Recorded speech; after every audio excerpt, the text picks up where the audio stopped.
Rick Amato on Intelligent Talk 1170 KCBQ.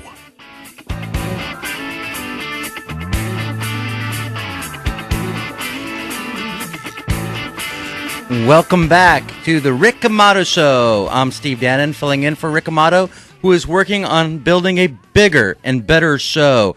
As we were discussing before the commercial break, the intensity level of the voters just being fed up, and you're seeing this big difference on 51% now for the Republicans, 41% for the Democrats. Well, Dick Armey, who's been one of the big leaders from the Tea Party movement, will be in Temecula tomorrow night with the host of this show, Rick Amato. For more information, please log on and look at Rick Amato's Facebook with all the details, and hopefully you guys could all join each other up in Temecula tomorrow night. On the program, calling in from Washington, D.C., God, it's got to be, 12:20 a.m., is the executive director of the Congressional Bipartisan Immigration Reform Caucus. Robert Boland, are you there? Steve, how you doing? Doing very well. So, God, it's 12:20. You're staying up late this evening. 12:20. I'm waiting for Hurricane Earl to come through here. I may need that longbird you guys were talking about earlier. So, yeah, we're kind of all battening down the hatches on the East Coast. So is it windy back there, or what is it like? It's starting to pick it up a little bit. We're starting to see a little bit of clouds. Yeah, we're just kind of waiting and watching. Well, thank you. There's so much to discuss when it comes to this immigration issue. I know right prior to the break, I was kind of share some of the local impacts of $619 million of uncompensated aid for illegal immigrants. That is not reimbursed by the federal government, that local taxpayers have to pick up. And according to the Hospital Association of San Diego and Imperial Counties, about 25% of all emergency room admissions are from illegal immigrants. And now, Arizona, a neighboring state of ours along the border, has felt the pinch too, and their state legislature said enough's enough. We're going to make some movement. Can you give a little bit of insight about, first of all, what is the U.S. Congressional Immigration Reform Caucus? What's the makeup of its members, its purpose, and maybe a little update on what's happening in Arizona? Absolutely. Well, as you know, Congressman Bilbray is chairman of the Immigration Reform Caucus. It's a bipartisan 96-member caucus that has been established to oppose amnesty, promote interior enforcement, support local law enforcement. One of the things you touched upon, Congressman Bilbray and the Immigration Reform Caucus have been working on an amicus brief on behalf of Arizona.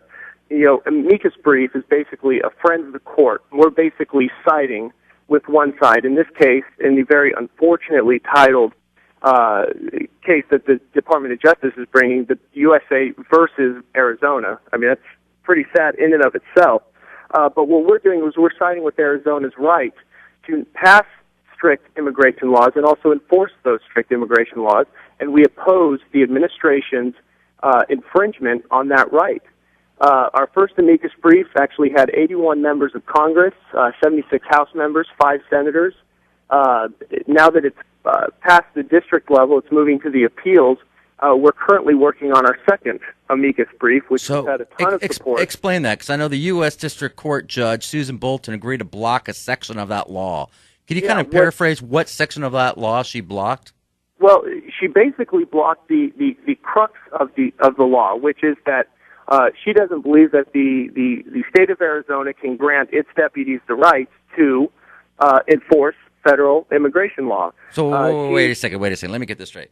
So it obstructs to allow local law enforcement to enforce immigration laws. Is that correct? So basically, and maybe you could explain this to me a little bit. So if there's a bank robbery, which is a federal offense, then who's supposed to come in? The feds or local law enforcement?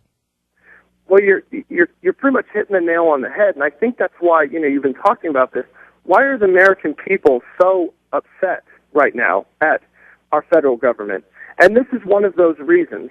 The big question is, why did Arizona pass this law in the first place?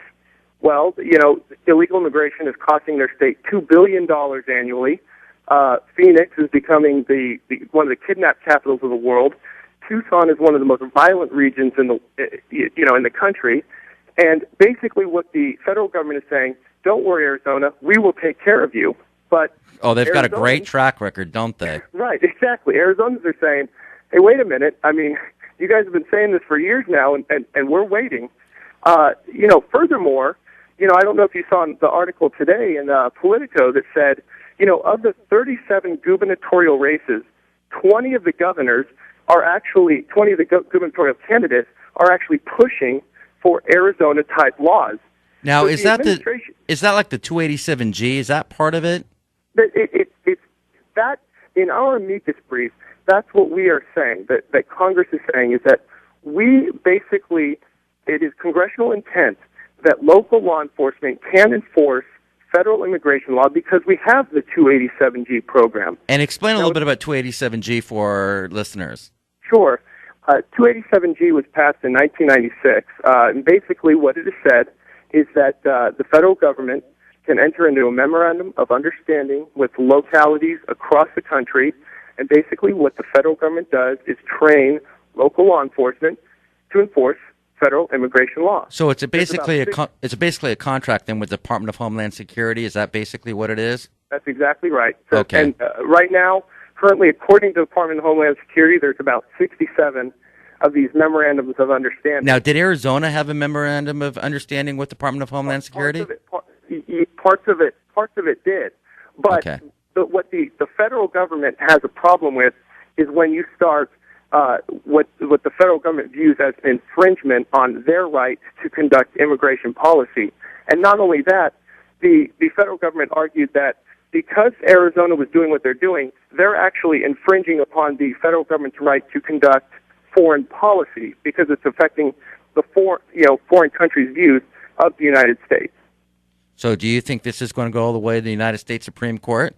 I don't see any way that it couldn't go to the Supreme Court. Well, go ahead. Go ahead. No, and that's really interesting because if you talk about the local impacts, I mean, I was just giving you some of San Diego County, and for a lot of people who don't realize, San Diego County has more than 3 million residents. It's larger than 20 states in the union. And I got Brian Pat here. Brian Pat, you live on the border in IEB. I mean, do you see some of the impacts of this illegal immigration? For the most part, yeah. What kind of impacts do you see? I mean,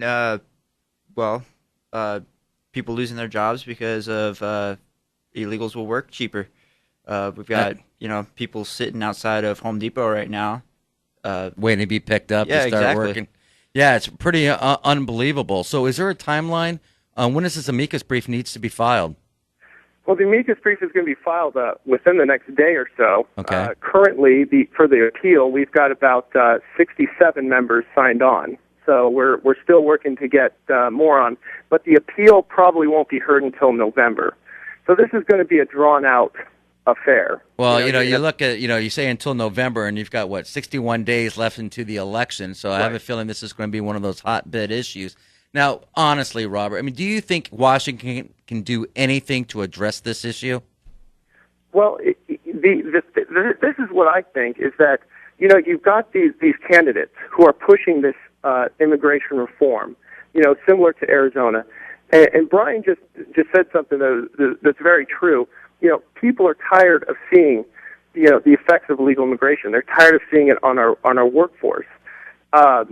So if you've got 20 of these people who are going to push for similar laws, then the federal government is going to have to do something. They're going to have to make a decision. They can't sue every state in the union. Well, today, the front page of the Union Tribune and the North County Times, U.S. illegal immigrant count drops. They're seeing a huge drop. First decline in 20 years brings estimate count to 11.1 million. Now, I know the estimate's anywhere between 10 to 20 million, but maybe one of the reasons why people aren't coming across is because they can't find jobs, because there are no jobs. Exactly, and that's one of the things that the Immigration Reform Caucus under Congressman Bilbray has been promoting from day one. The number one thing that we need to do is to stop the reason that illegal immigrants come to this country, and that you do that through things like E-Verify, which is an electronic verification that employers can use to check the legal status of their employees. You do it by hiring more immigration and customs enforcement officers to actually enforce federal law. You've got to do and that would help with the Home Depot situation where you got people just hanging out. Exactly. Brian, Pat, you have something you want to jump in? Well, here? the whole thing with the jobs, I worked as a plumber up in Truckee for a while, and a lot of our crew who are, great plumbers can't find jobs right now because other people are taking them. And it provides an uneven playing field from those employers who are playing and living by the rules and those who are trying to cheat the system. Well, the contractors who hire the illegals can outbid anybody else who actually have legal workers. Exactly. On the program right now is Robert Boland, the executive director of the Congressional Immigration Reform Caucus, and Brian Pat, who's joined me this evening. And we were discussing what happens after November 2nd if the Republicans regain control or say they even come close in regards to this immigration issue. Robert, do you have some thoughts? Well, I think that, there was an article yesterday that discussed that there are 300 and some bills pending in the Senate right now. The Senate is not exactly known for its, moving quickly on things. So there is some positive when we're looking at November and beyond, that there is a huge backlog. But that being said, when it comes to immigration reform, you saw the president in June make a real push for it. As we discussed, you've seen more states hint that they are going to start pushing similar laws to Arizona. So I think that there's going to be a lot of pressure on Congress to start passing something. And whether that's some piecemeal pieces of legislation, I don't know, or more comprehensive reform, such as the Reed-Schumer-Menendez bill that has been kind of passed around. I'm not sure, but I think that we are going to see something Robert, come up in the lame duck session. I agree. I'll share with you. There is nothing more dangerous than a condemned man. And with the amount of retirements in the House by House Democrats, the fact that if the election was held today, there will actually be a tsunami and the Republicans would take control. I mean, trust me, in 61 days, anything could happen. But having said that, I think after November 2nd, this is going to be the one opportunity for the Obama administration to get amnesty through. I think they're going to be looking towards the 2012, as I shared earlier in the program, according to pollster.com. Obama's disapproval ratings at 50.8%. His approval's at 44.8%. I think they're going to be looking towards the presidential election. They're going to want to register more people. He had a covenant with the Latino electorate back in 2008, saying that he would push for comprehensive, a.k.a. amnesty, immigration reform. It's been very well known that Senator Chuck Schumer from New York and Lindsey Graham from North Carolina were discussing about dropping a comprehensive immigration reform proposal in the Senate prior to the health care debate. But because the health care debate became such a hot issue, Lindsey Graham decided to back off. But that bill is still waiting there, ready to be dropped. Any thoughts on that, Robert? Yeah, and you kind of hit the nail on the head right there when you said that Reed-Schumer-Menendez, it means amnesty, comprehensive immigration reform. I mean, and that's what they're pushing right now is amnesty. It's like they can't really take a step back and say what's best for the country. I mean, everything that deals with their immigration reform has to deal with amnesty. Last Congress, Congressman Bilbray and Congressman Heath Shuler of North Carolina introduced a bill, H.R. 4088, the SAVE Act. With co-sponsors and with those that signed on to the discharge petition, there were 232 members of Congress that supported this piece of legislation dealing with immigration. And when you have Michelle Bachmann, a very big Tea Party conservative member of Congress, and you've got the late John Murtha on board, you must be doing something right. And basically what the SAVE Act does is it promotes interior enforcement, hires the Immigration and Customs Enforcement officers, it makes E-Verify mandatory for all employers, it promotes Border Patrol agents. So these are things that we can do, common sense solutions that could pass right now, but instead they have to put down this comprehensive immigration reform. And it just doesn't work for Congress, it doesn't work for the American public. And to tell you the stench, and I'll use that word stench, behind, with closed-door, backdoor deals in Washington. I know Congressman Gutierrez from Illinois, who is the chairman of the Hispanic Caucus, they were adamantly opposed to the health care reform proposal. And from what we've heard, is a couple meetings with the administration officials, they were able to get them to support that health care, that $1.2 trillion price tag on the health care proposal in exchange for comprehensive immigration reform. So you know that there's going to be a lot of pressure in this lame duck Congress to try to get something through. I guess we're going to have to wait to see, but it's going to be up to this listening audience and the American public to raise holy hell if they try to push this type of bill through and speak up. Do you have any final thoughts on the issue, Robert? Just one last thing. You will hear, and both parties are guilty of this, but you will hear, those on the Republican Party say, don't worry, there's nothing going on with comprehensive immigration reform. You're going to hear Democrats say, well, it's dead until the rest of the year. These are the same people that were saying health care was dead when Senator Scott Brown was seated in the Senate. And what happened? So that's the problem, is these guys are so determined to just kind of push it aside. Then at the last moment, oh, hey, here it is, comprehensive immigration reform. All of a sudden, we have another boondoggle on our hands. So that's something that Congressman Bilbray is going to be pushing in the next few months to make sure that the American public, those in Congress, are educated enough, and we can block this from happening. So it's pretty safe to say that just because the midterm elections are November 2nd doesn't mean the American public could go to sleep and then wake up again in January. Is that it? Yep, exactly. Well, Robert, thank you very much. I know it's late. It's, 12:40 back in Washington, D.C. Keep warm, stay out of Hurricane Earl, and be safe. Thank you very much for joining us. Thanks a lot, Steve. Thanks.